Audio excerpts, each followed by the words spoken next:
अभी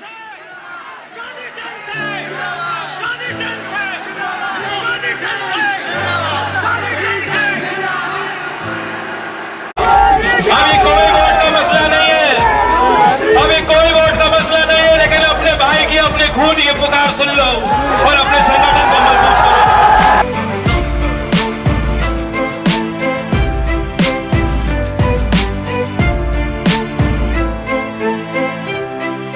बचपन से स्कूल की किताबों में आपने पढ़ा होगा कि भारत एक कृषि प्रधान देश है, लेकिन अगर मैं आपसे कहूं कि इस कृषि प्रधान देश के सबसे बड़े किसान नेता का नाम बताइए, तो आपके जहन में सबसे पहला नाम चौधरी चरण सिंह का आएगा। वो नेता जिसने खेती किसानी के मुद्दे को दफ्तर की फाइलों और गली नुक्कड़ से उठाकर एक राष्ट्रीय आंदोलन में तब्दील कर दिया।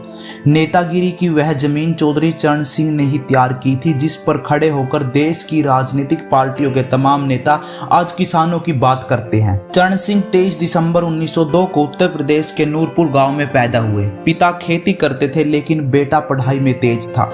खेत में हल जोतने के साथ साथ चरण सिंह ने 1927 में मेरठ कॉलेज से बैरिस्टर की डिग्री ली। चौधरी चरण सिंह ने अपने सियासी सफर की शुरुआत कांग्रेस पार्टी से की। वो उत्तर प्रदेश के छपरौली से 1937 में विधायक चुने गए। चौधरी साहब ने 1939 में किसानों की कर्ज माफी से जुड़ा एक बिल तैयार करने और उस बिल को पास करवाने में अपनी बड़ी भूमिका निभाई, जिसकी वजह से उत्तर प्रदेश के हजारों किसान साहूकारों के जाल से आजाद हुए और उनकी जमीनें नीलाम होने से बची। बिल को देश के कई दूसरे राज्यों ने भी स्वीकार किया। यह चौधरी चरण सिंह की राजनीति के मैदान में पहली बड़ी जीत थी। इसके बाद 1946, 1952, 1962 और 1967 के तमाम चुनाव उन्होंने छपरौली से ही जीते। यूपी के कृषि मंत्री के तौर पर उन्होंने 1952 में जमींदारी व्यवस्था को खत्म किया। आपको जानकर हैरानी होगी कि कांग्रेस पार्टी में होने के बावजूद चौधरी चरण सिंह जवाहरलाल नेहरू के विरोधी थे। वो मानते थे कि नेहरू को गांव देहात की असलियत का अंदाजा नहीं। नेहरू ने जब देश में सहकारी खेती यानी कोऑपरेटिव ज्वाइंट फार्मिंग लानी चाहिए, तो चरण सिंह ने उसका पुरजोर विरोध किया। 1959 में नागपुर में हुए कांग्रेस के सालाना अधिवेशन में उन्होंने सहकारी खेती की सिफारिश करने वाले प्रस्ताव के खिलाफ एक लंबी स्पीच दी। नेहरू चरण सिंह के कद को जानते, इसलिए उन्हें सहकारी खेती को बढ़ावा देने का इरादा टालना पड़ा। 1967 में चरण सिंह ने कांग्रेस पार्टी छोड़ दी, भारतीय क्रांति दल के नाम से एक अलग पार्टी बनाई।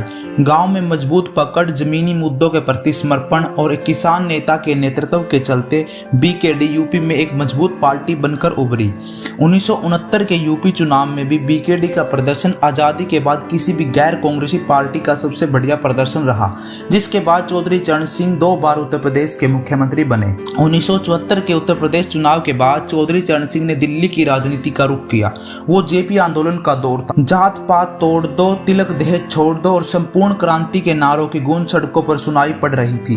25 जून 1975 को इंदिरा गांधी ने इमरजेंसी लगा दी। दूसरे तमाम गैर कांग्रेसी नेताओं की तरह चौधरी चरण सिंह को भी जेल जाना पड़ा।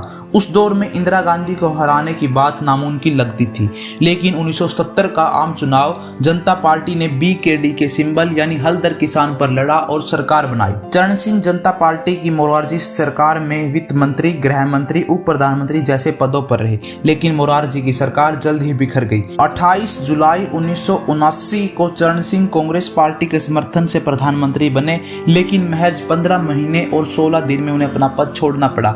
वो एक दिन भी संसद का सामना नहीं कर पाए।